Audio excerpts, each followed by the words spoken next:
लंबी प्रतीक्षा के बाद वैक्सीन तैयार हो गया है और अब लगेगा। मकर संक्रांति से इसकी शुरुआत हो जाएगी। क्या आप लगवाना चाहते हैं वैक्सीन? लगवाना चाहिए। कैसे लगेगा, क्या क्या आपको करना पड़ेगा? वैक्सीन लगवाना भी सामान्य काम नहीं है।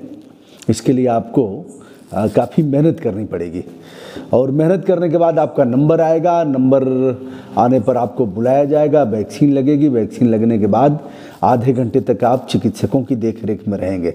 ऐसा तो नहीं कि वैक्सीन लगने के बाद आपको उल्टी हुई, बुखार आ गया, कुछ इस तरह का है तो फिर चिकित्सीय टीम रहेगी, आपकी देखरेख करेगी और ऐसा होगा। वैक्सीन लगने में आपको रजिस्ट्रेशन करवाना होगा। बगैर नामांकन के आप वैक्सीन नहीं लगवा पाएंगे, चाहे जितना भी बड़ा आपका सोर्स क्यों ना हो। वैक्सीन का डोज क्या होगा, कब कब लगेगी, यह बात भी हम वीडियो में बताएंगे।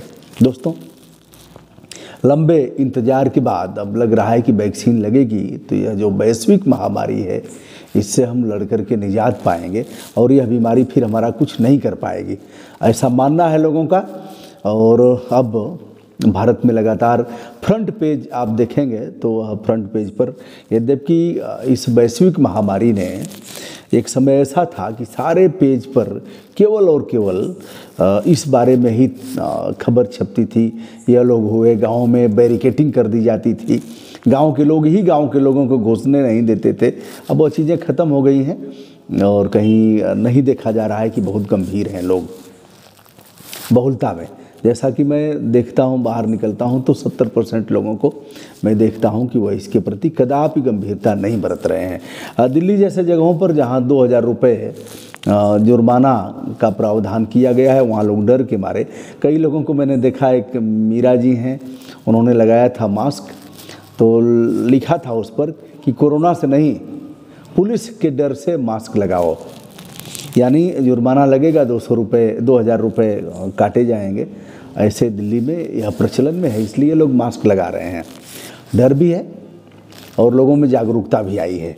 अब चलिए, ट्राई रन के उपरांत अब यह इंतज़ार खत्म हुआ और लगेगा कोरोना का वैक्सीन।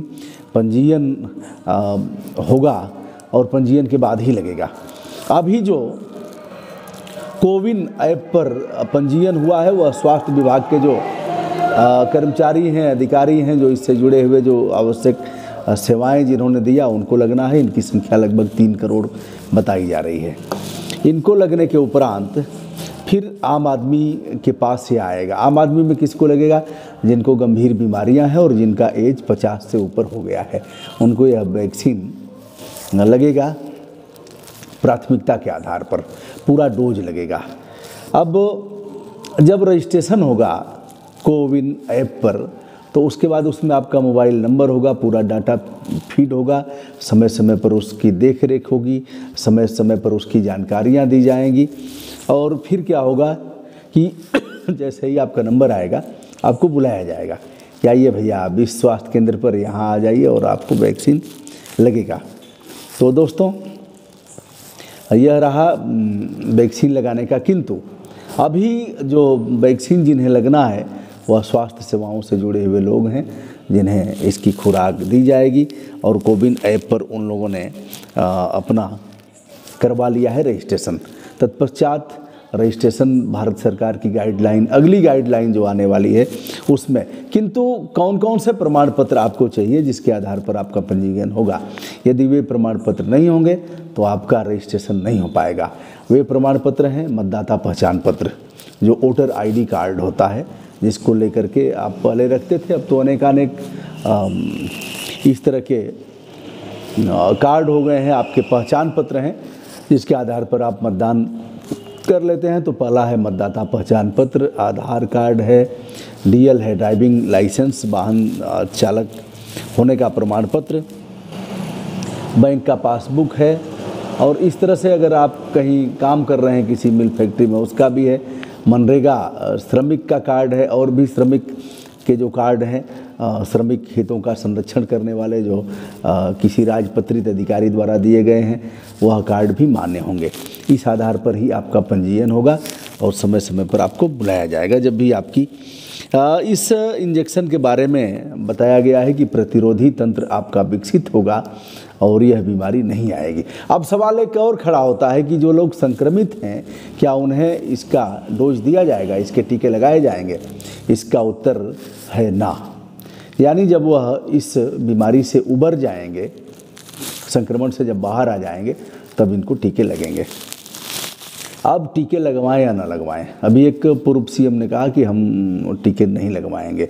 उन्होंने वर्तमान सरकार का जो दल है उसका नाम लेते हुए उन्होंने यह भी कहा कि हमें चिकित्सीय टीम पर और ये प्रतिरोधी टीके बनाने वाले वैज्ञानिकों पर मुझे कोई सवाल खड़ा नहीं करना है। हमें जो सत्तासीन दल है उस पर हम सवाल खड़े कर रहे हैं और हम टीके नहीं लगवाएंगे।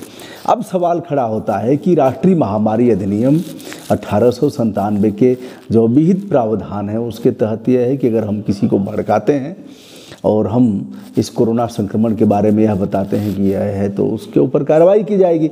यद्यपि विश्वरूप राय चौधरी पर कार्रवाई नहीं की गई और हमारा जो हमने उनका इंटरव्यू लिया था हमारा डिलीट कर दिया गया।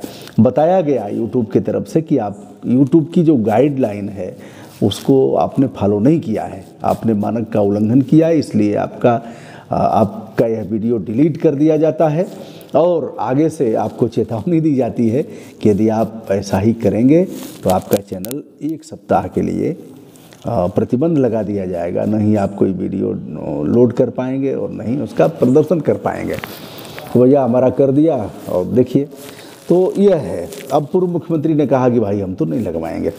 अब आप लगवाना बाध्यकारी है अथवा अबाध्यकारी, आप स्वतंत्र हैं, लगवाएं ना लगवाएं। अमेरिका जैसे देश में यह है कि लोग अपने स्वेच्छा से लगवाते हैं, उनको बाध्यकारी नहीं किया जा सकता।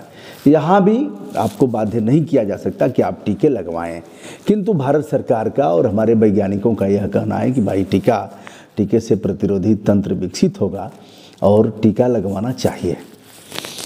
अब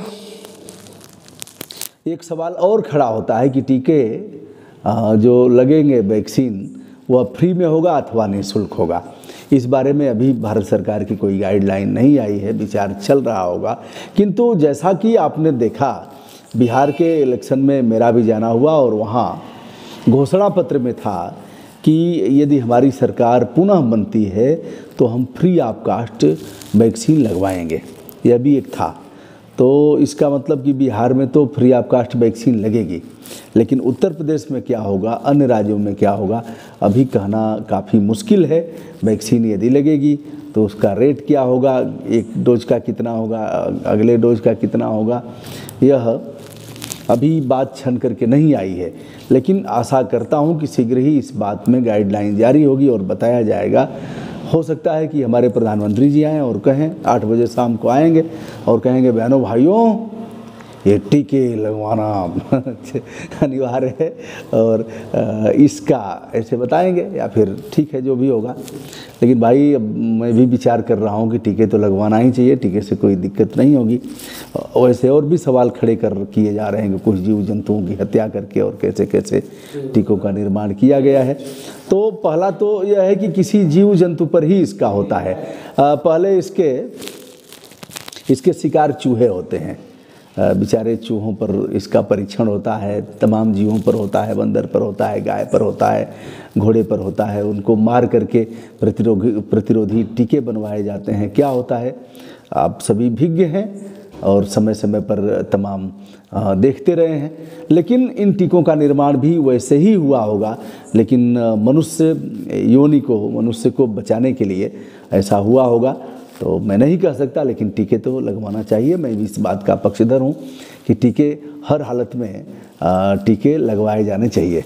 और दोस्तों बताते चलें कि अब जो भी बात आ रही है वो यह है कि जून जुलाई से पहले आम आदमी के लिए टीके नहीं लग पाएंगे।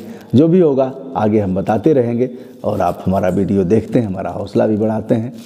और मैं ऐसा कोई वीडियो नहीं करना चाहूँगा जिससे फिर गाइडलाइन का उल्लंघन हो। यद्यपि यह बात कहने का अधिकार है हमें, और भारत में विशेष रूप से संविधान वर्णित जो अधिकार है वाक और अभिव्यक्ति की स्वतंत्रता का अधिकार, उसका हनन हो रहा है। यदि चैनल को आप डिलीट करेंगे, वीडियो डिलीट करेंगे, तो आप ऐसा नहीं कर सकते। आगे हम इस मामले पर विचार भी कर रहे हैं और कानूनी पहलू पर हम संवेदित हैं। आगे जैसा होगा हम आपको बताएंगे। दोस्तों, विनम्रता के साथ हमारा नमस्कार स्वीकार करिए। मैं हूं ब्रजभूषण दुबे, यूट्यूब चैनल ब्रजभूषण मार्कंडेय से। अच्छा लगे तो हमारा चैनल सब्सक्राइब, लाइक और इसे शेयर करें। सादर नमस्कार।